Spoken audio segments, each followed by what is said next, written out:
Let's rock through a sun salutation.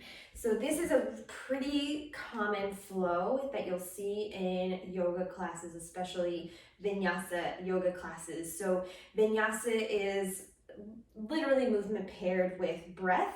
And if a yoga instructor will tell you to optional take a vinyasa or roll through a vinyasa, this is typically what they mean. It's a sun salutation A. So you're gonna start in mountain, and this might seem simple, but let me walk you through it.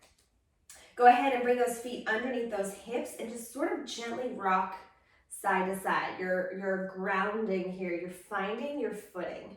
Lift all 10 toes and place the 4 corners of your feet onto the ground, right? So you've got the top 2 corners and the bottom 2 corners.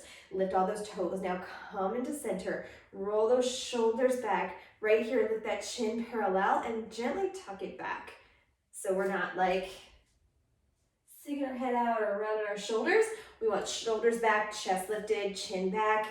From here, go ahead and bring those hands by the side, palms facing forward. Drop all 10 toes if you haven't already. Notice here how tall you feel. See if you can roll those shoulders back and grow a little taller. Everything that we do, a lot of things, not everything, a lot of things that we do in yoga are to extend, elongate the spine, and mountain is a very good example of this. So imagine you have a bowl around your hips. You don't want to tilt it too far forward for like there's water in it, right? You don't want the water to fall out, and you don't want to tilt it too far back so the water falls out back. You want it to be perfectly neutral so the water stays in that bowl. And this is your mountain pose. From here, you're going to take a nice deep inhale, reaching arms overhead, palms touch. As you exhale, release those hands, hinge forward, pull that belly button into the spine, arms come down, and then inhale, lift up halfway, flat back like you're looking over a mountain, flat back. And then as you exhale, walk it out to plank. Now from here, you have the option always to just shift right back into a downward dog. Let the head be heavy. Pressing down through those heels, maybe they touch, maybe they don't. Or if you would like, you can come to that high plank. And then go ahead and drop those knees. This is knees, chest, chin. So knees down, think chest. Let me pull my hair over. Think chest down and chin. So that booty sticks up. You're going to inch forward and you're going to come into a cobra. So legs are down, arms are bent, shoulders are wide, chest is lifted. And then from here you can shift into a child's pose or your downward dog.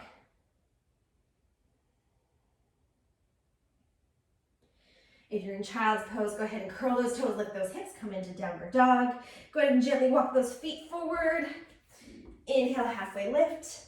Exhale, fold forward. Inhale, one vertebrae at a time, rise to stand, coming back to mountain pose. Let's try that again. Inhale, lift it up, palms touch. Exhale, fold forward. Inhale, halfway lift, flat back. So we pair each movement with a breath on purpose to really draw energy into the body. And on that exhale, walk it out to plank. On that same exhale, drop those knees, chest and chin, or gently push forward a little bit, elbows to the side of the body, coming down for your chaturanga, which is like a hover. From here, forward, shoulders back, chest lifts for cobra or upward dog. Cobra, elbows are slightly bent, legs are on the ground. Upward dog, you press those toes into the ground and lift those knees off the ground. And then come back, child's pose or downward dog. And no matter what happens in a class that you are in, no matter if every single person there is doing plank to chaturanga all the way back to downward dog, you always have the option to go to child's pose. You always have the option to skip the sun salutation to vinyasa. Always, always. All right, bring it back up. Let's come back to the top, come back to that mountain. Nice and solid, find that ground. And you always have the option to be 26 steps behind everybody else. Does not matter. Inhale, reach it up. Exhale, fold forward.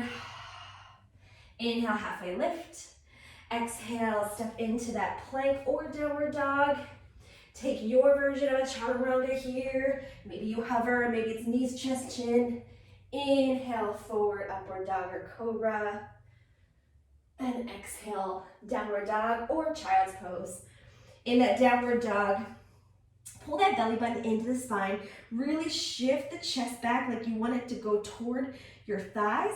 Of course, it's not gonna go there, but you want it to try to go there. Those arms are long, so you're not, so like your wrist hinges in plank, but it levels. It becomes a line once you come back into your downward dog. From here, bend those knees, look forward between the hands, walk the feet forward. Inhale, halfway lift. Exhale, fold forward.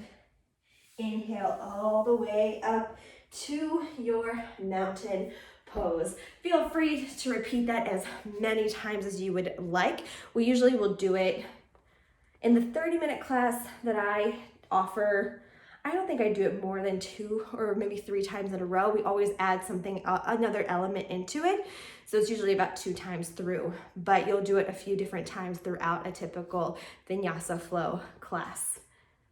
So yeah, feel free to take that as you would like, do it as many times as you would like, and always give your body options for the day that you are coming to your practice. So maybe one day you're like all about the chaturangas and the downward dogs. Maybe one day you're like, child's pose works for me today. Remember to always give yourself options depending on how you show up on your mat that day. I will see you for another class very soon.